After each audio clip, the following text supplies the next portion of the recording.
First লাভে নীলাকে ধোকা দিলেন, আপনি কিভাবে শিওর? আপনি তো এখনো দেখেননি ট্রেইলারটা, একটা ধোকা।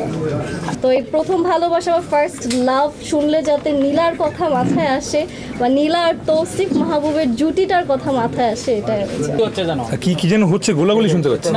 আমার ফার্স্ট লাভ সাস্টেন করে নাই। আমার ফার্স্ট লাভ আরো অনেক বছর আগেই আমাকে ছেড়ে। কোন জিনিসটা বেশি টেনেছে সেটা হচ্ছে গিয়ে এইটার যে ক্যারেক্টারটা খুবই কঠিন ছিল, তো আমার জন্য একটু চ্যালেঞ্জিংও ছিল যে ওই নীলা হয়ে স্ক্রিনে আর তার সাথে নামটা হচ্ছে গিয়ে নীলা ছিল। তো আমি বলছিলাম যে নামটা কি চেঞ্জ করে অন্য কোনো নাম দেওয়া যায় কিনা বা নীলার জায়গায় অন্য নাম দেওয়া যায় কিনা, কারণ নীলা যখন বারবার আমি শুনি আমি যেই নীলা সেই নীলা হয়ে যাচ্ছিলাম।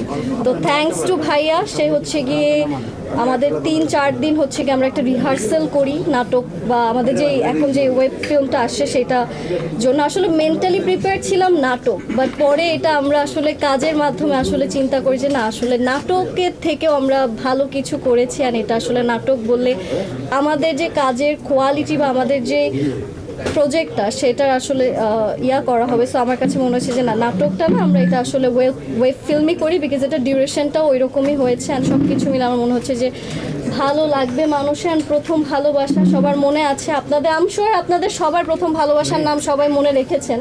তো এই প্রথম ভালোবাসা বা ফার্স্ট লাভ শুনলে যাতে নীলার কথা মাথায় আসে বা নীলা আর তৌসিফ মাহবুবের জুটিটার কথা মাথায় আসে, এটাই হচ্ছে। পার্থক্য তো সবার মধ্যেই আছে, পার্থক্য আপনার আমার মধ্যে আছে, ওর আমার মধ্যে আছে। পার্থক্যে আসলে না যে আমরা বৈশিষ্ট্যে যাই, মানে আসলে নীলা কতটুকু, যেটা বললাম যে আগেও বলছিলাম যে নীলা আসলে এই কাজটার জন্য যে এফোর্টটা শুরু থেকে দিয়েছে। একটা জিনিস আমি অ্যাড করতে চাই যেটা নীলা আসলে নিজের মুখে বলবে না, সেটা হচ্ছে যে ও যখন আমার সঙ্গে একটা গেস্ট অ্যাপিয়ারেন্সে কাজ করে 2024 সালে কোরবানিতে এসেছিল লাভসাদ, তখন এরপর থেকে ওর কাছে অনেক অফার আসতে থাকে এবং ও রেসপেক্টফুলি সবগুলা ডিনাই করে, because she was waiting for her first love and I wanted to do a project with her, যেটা আসলে ওরকমই কিছু হয়, যেটা হ্যাঁ, মানুষের ব্যাপার তো মানুষের কাছে, অডিয়েন্স কীভাবে নিবে জানি না, অ্যাটলিস্ট নীলা যাতে মনে রাখতে পারে যে আমি একটা প্রজেক্ট করেছিলাম অ্যান্ড আমার ফার্স্ট প্রজেক্টটা আসলে ফার্স্ট লাভের মতোই হয়েছে। এটা ছিল আমার জায়গা থেকে ব্যক্তিগতভাবে চেষ্টাটা। স্ক্রিপ্ট চুজিং বা যেগুলো আসলে এগুলো কথা হচ্ছিল, ম্যাক্সিমামই আসলে আমার রাখির বসে ওর সঙ্গে ডিসকাস করে ওরও কিছু ইনপুট আছে যে ভাইয়া এটা এমন হলে ভালো হয়, এটা এমন হলে ভালো হয়। সো এত ইনভলভমেন্ট নীলা দিয়েছে এই প্রজেক্টে, দেখিয়েছে, যেটা আসলে সত্যি অতুলনীয়। ফার্স্ট লাভে নীলাকে ধোকা দিলেন, আপনি কিভাবে শিওর? আপনি তো এখনো দেখেননি ট্রেইলারটা, একটা ধোকা। সো সজল ভাই প্রেস কনফারেন্সে যেটা বলছিল যে এই গল্পে আসলে যখনই আপনি ভাববেন যে আপনি বুঝে গেছেন কি হয়েছে, তখনই আমরা চেষ্টা করেছি নতুন কোনো একটা টুইস্ট নিয়ে আসার বা গল্পর মোড় ঘুরে অন্যদিকে নিয়ে যাওয়ার। It's definitely a romantic story.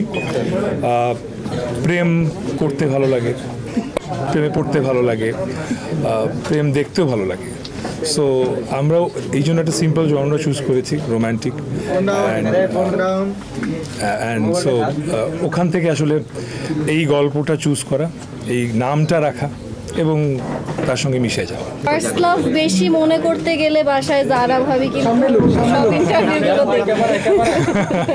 না, আসলে হ্যাঁ, ফার্স্ট লাভ, লাস্ট লাভ, এগুলাই বিশ্বাস করা না করা আসলে এটা কমপ্লিটলি মানে পার্সন টু পার্সন ভ্যারি করে। এটা আসলে যে আচ্ছা না, যে ফার্স্ট লাভই আসলে রিয়েল আর কোনো লাভ রিয়েল না, এটাও হতে পারে। আবার অনেক সৌভাগ্যবান যাদের ফার্স্ট লাভই এখন সাস্টেন করছেন, hats off to them.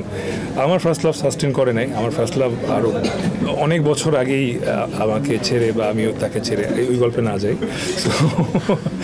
So এই গল্পের যে এসেন্সটা ফার্স্ট লাভ, যেটা নিয়ে বারবার কথা হচ্ছে, সেইটার সঙ্গে আসলে সিন্স আমাকে আর নীলাকে একসঙ্গে প্রথমবার মানুষ দেখবে, সো ওইটা দেখে যাতে মনে হয় যে okay, they are each others first love, এই জন্যই আসলে একটা গল্প আমরা চুজ করেছি। Nila, if you want to add something. না আসলে এটাই সত্যি। আর ক্যারেক্টারগুলো আমাদের সব থেকে ইম্পর্টেন্ট ব্যাপার যেটা, সেটা হচ্ছে কি ক্যারেক্টারটাকে বিলিভ করা বা বিশ্বাস করে হচ্ছে কি ডেলিভারি দেওয়া, যেটা আমার জন্য একটা বিগ টাস্ক ছিল, যে কিভাবে বিশ্বাস করতে হয় সেটার সাথে আসলে আমি পরিচিত ছিলাম না। তো ভাই আমাকে বলেছে যে বিশ্বাস করো, ডেলিভারি দাও, বা ওই ক্যারেক্টারটাকে তোমার বুঝতে হবে, জানতে হবে, বা ও কিভাবে ফিল করে, বা ও কিভাবে চিন্তা করে, ও মন খারাপ করলে কি করে, ওই জিনিসগুলো তুমি আনো। কিন্তু যেটা নীলা না, মানে নামটা নীলা, কিন্তু অ্যাকচুয়াল লাইফে নীলার সাথে কিন্তু ওই নীলার অনেক ডিফারেন্স আছে। তো ওই জায়গাগুলো থেকে আমার মনে হয়েছে যে অনেক হার্ডওয়ার্ক আমারও করতে হয়েছে। অলসো আমি যখন পুরো প্রজেক্টটা শেষ করেছি, আমি বের হতে পারছিলাম না ক্যারেক্টারটা থেকে। আমার দেখা যাচ্ছে যে বাসায় হচ্ছে কি আমার একটু চিড়চিড়া মেজাজ হয়ে যাচ্ছিল, বা আমি হচ্ছে কি একটু স্যাড ছিলাম। অনেক এত লম্বা সময় একসাথে সবার সাথে শুটিং করে আসার পরে আসলে ডিফারেন্ট, আবার বাসায় আসার পর সব নিরিবিলি পরিবেশ। তো তখন মনে হচ্ছিল কি আমি আরও বেশি ক্যারেক্টারটাকে ফিল করতে পারছিলাম। ওই ক্যারেক্টার থেকে বের হতে আমার মনে হয় আরও 3-4 দিন সময় লেগেছে। এটা তো ভাইয়া অলরেডি বলেছে। দেশে দেশে সবার সাথে দ্য নিউজ।